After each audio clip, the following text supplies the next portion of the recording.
What's good, Detroit Sports Nation? I am Eric Vincent, your host here at the DSN News Desk, back again to chop it up with you, the best fan base in the world. I appreciate your time and support.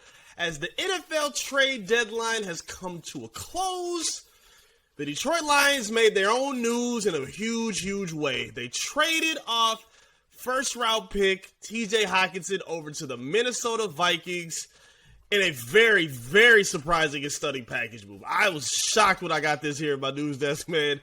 And I'm still kind of processing everything, man. We got a couple write-ups on DetroitSportsNation.com by WG Brady. If you want to go check out our information and the reports and opinions on there, be sure to go do so. And for me, it's puzzling for a lot of reasons. And it sends a lot of clear signals of where the Lions truly are right now. So let's go through what we know right now. Minnesota sent a 2023 second-round pick and a next year's third-round pick to Detroit for Hockenson, and then they also moved their 2023 fourth-round pick and a 2024 conditional fourth-rounder in the exchange. This is saying a lot of things right now. Now, first of all, I'm not shocked at all that Minnesota was a team that made this move. We heard yesterday, the day before, that some teams were inquiring about Hock, where he said, I want to stay in Detroit and I want to be here and rebuild and all that. It's clear and it makes sense that Minnesota needed a Hockenson to address what they were doing. Their team in win-now mode, they just lost Irv Smith, who's going to be out apparently for 8 to 10 weeks. And in this moment, you need somebody to still be reliant for a Kirk Cousins. And he, as we know, is familiar and most comfortable when he throws two tight ends. So I'm not shocked at all that they did this. The Lions part, though, I'm very terrified of what this is signaling and what this could mean for the future as well, because it really sets in to let you know how bad this team really is at this moment. They're letting you know now with a move like this. If you're comfortable with the progression of your team and you're confident that you're going in the right direction, you're not letting go of your defensive back coach yesterday and then trading off your tight end, your number one tight end, to your inter-division rival for some picks. That's terrifying. Now, granted, I've never been the biggest fan of Hockenson. He hasn't really done a whole lot throughout his tenure in terms of consistent production and reliability. He just hasn't been that guy. He's coming up on a moment where he's going to be a free agent next season, and the Lions weren't seemingly very ecstatic about giving him the money he was looking for. And we know if it was looking anything close to where a guy like Kittle or Kelsey was getting those kind of deals, you weren't going to give that to a guy like Hockenson. And I don't blame you for not wanting to. Again, I think he's been extremely inconsistent throughout his entire career. I mean, even if you look back to last season where he was a Pro Bowl alternate, he came off of, 61 catches, 583 yards, 4 touchdowns. And I remember those seasons. I remember that vividly, what he did. He went the first 2 weeks, if I'm not mistaken, with touchdowns. Then he went 8 weeks of not seeing the end zone. And a few of those games splashed in between, he had less than 3 catches in that game, one of which was a 0. So he's never really been a reliable target in the red zone. Again, you can go 8 weeks without seeing the end zone as a first-round tight end. That's a huge problem. And it's been I don't want to say it's a lot of faith that was stored into Hock. It was faith from the fan base because of the draft pick. It wasn't necessarily faith from the coaching staff. If you look at how Jared Goff and this offense moves, they don't predicate the tight end very often. And it's pretty clear at this point that they don't really see a future with him. And they're more than willing to move on.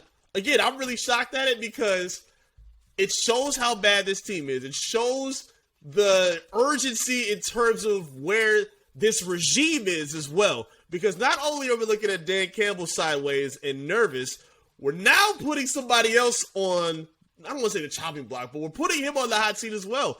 Brad Holmes has to get some attention at this point. His first draft class was okay. I mean, there's a couple dudes where Penei Sewell, Amon-Ra St. Brown, those are the two guys, for sure that you can use as building blocks.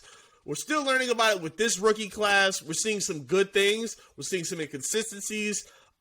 As of right now, he hasn't put a whole lot of foundation pieces in position to keep building this franchise where you want to put him.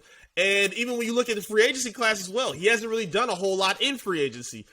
a whole lot of his trades and a lot of his best movement has come from the draft. And I'm still of the mindset, we're even going back to this most recent one, I'm okay with Aiden. I'm more than okay still with him trading up for J-Mo. Pascal I still like. Obviously Rodriguez is good, but you still want to see some solidified building blocks because there's still a whole lot of tradable players on this roster as it sits right now. So this is the position you're potentially going into.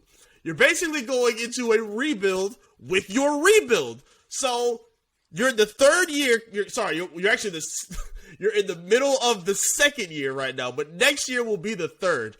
If the rest of this year goes very bad for Dan Campbell, the Detroit Lions, meaning he's still making bad coaching decisions, putting his team in compromising positions where they can't close and win games, if he's the sole reason, him, Aaron Glenn, if they're the sole reason to why this team is struggling the way they are, it's not out of the realm of possibility that Dan Campbell is fired by the end of this season, because you're going into a year next season with a lot of draft picks. You're going in with 2 first-rounders, 2 second-rounders, and a plethora of other late-round picks that you need to hit on as well.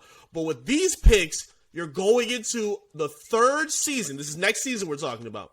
You're going into the third season with this regime where you're putting a lot of faith in Brad Holmes to be able to hit on these first-round picks, these second-round picks, the thirds, the fourths that they have, all the resources that they have at their disposal. You need to expect big things from Brad Holmes, because as it stands right now, you potentially could be drafting another quarterback.